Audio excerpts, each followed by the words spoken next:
dan Horas buat kita semua, Amang Inang dan saudaraku yang dikasihi oleh Tuhan Yesus Kristus.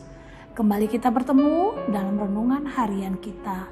Apa kabar Amang Inang dan semua saudaraku? Doa dan harapan kami sebagai pendeta, kita semua dalam keadaan baik dan dalam pertolongan Tuhan. Sebelum kita mendengarkan firman Tuhan, marilah kita berdoa. Kasih karunia dan damai sejahtera dari Allah Bapa kita dan dari Tuhan Yesus Kristus menyertai kamu sekalian. Amin. Renungan kita pada hari ini Rabu 1 Oktober 2025 tertulis di dalam Kolose 2 ayat 14. Dengan menghapuskan surat hutang yang oleh ketentuan-ketentuan hukum mendakwa dan mengancam kita, dan itu ditiadakannya dengan memakukannya pada kayu salib. Hutang dosa kita sudah lunas. Bapak, Ibu, dan saudaraku yang dikasihi oleh Tuhan Yesus Kristus, Rasul Paulus dalam Roma 3 ayat 23 mengatakan, semua orang telah berdosa dan telah kehilangan kemuliaan Allah. Akan tetapi kita beruntung dan bersyukur karena Allah bermurah hati. Dia mengasihi kita umat manusia, Dia tidak mau manusia terhilang dan dihukum di dalam dosa.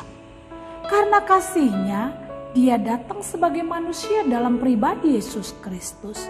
Yesus Kristus merelakan dirinya sebagai korban untuk membayar hutang dosa kita melalui kematian-Nya.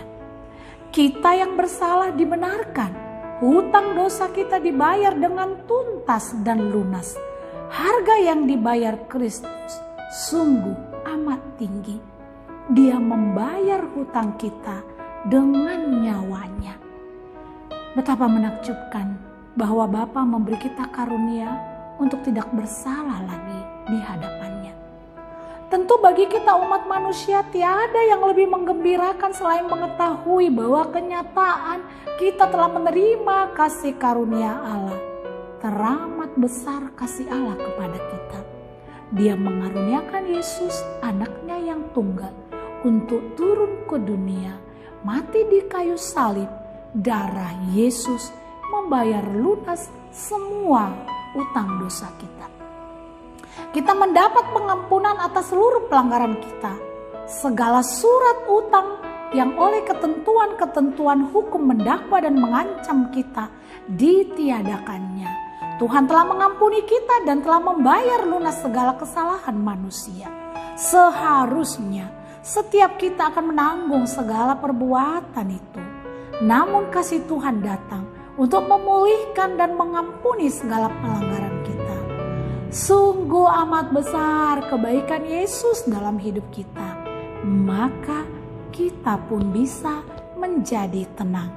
Ketenangan ini marilah kita pakai untuk menjadi pembawa damai dengan mengampuni kesalahan orang lain. Karena Kristus juga sudah membayar lunas kesalahan kita.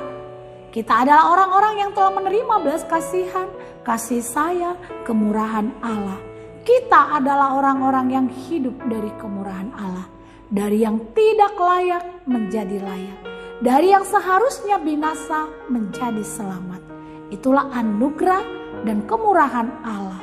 Inilah dasar utama bagi kita untuk selalu bersyukur kepada Tuhan dan tetap melakukan yang berkenan kepadanya. Namun kenyataan hidup yang penuh dengan pergumulan seringkali membuat ada aja orang menganggap apa yang telah diterimanya di dalam Kristus itu sebagai sesuatu yang biasa saja, yang pada akhirnya membuat seseorang dapat begitu saja meninggalkan iman kepercayaannya kepada Kristus.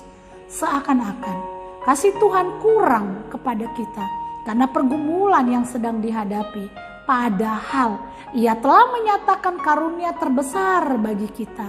Maka dari itu, apapun pergumulan hidup yang kita hadapi, teruslah percaya dan bersyukur atas anugerah dan kebaikan Tuhan. Amin, kita berdoa. Kami bersyukur karena begitu besar kasih-Mu kepada kami. Kami yang selayaknya harus dihukum, tetapi Engkau berikan belas kasihan-Mu.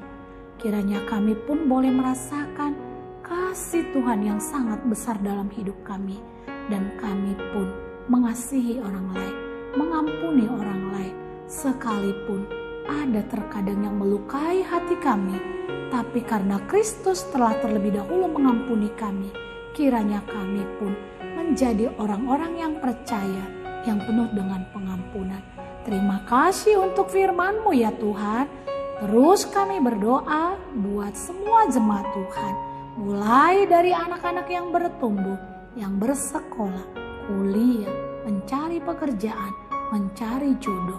Tuhan menolong dan memberkati. Bagi keluarga muda yang belum Engkau anugerahkan Hagabeon, Tuhan beri kesabaran dan Tuhan beri jalan keluar. Tuhan, kami berdoa, jika ada jemaat-Mu yang dalam keadaan sakit, yang dirawat di rumah maupun di rumah sakit, mungkin akan menjalani operasi, Tuhan yang menolong dan melancarkan semuanya. Yang berduka, Tuhan hiburkan. Jika ada jemaat-Mu yang dalam bersuka cita karena ulang tahun kelahiran dan ulang tahun pernikahan, berkat Tuhan terus berlimpah dalam hidup mereka. Tuhan, ada banyak Tuhan yang harus kami sampaikan kepada Tuhan, tapi terbatas kata-kata kami. Biarlah Tuhan yang menolong kami di setiap pergumulan dan kehidupan kami. Kami serahkan hidup kami ke dalam tangan pengasihan Tuhan. Terpujilah Engkau Tuhan Yesus. Amin. Anugerah Tuhan kita Yesus Kristus, kasih setialah Bapa dan persekutuan dengan Roh Kudus menyertai dan memberkati saudara sekalian. Amin.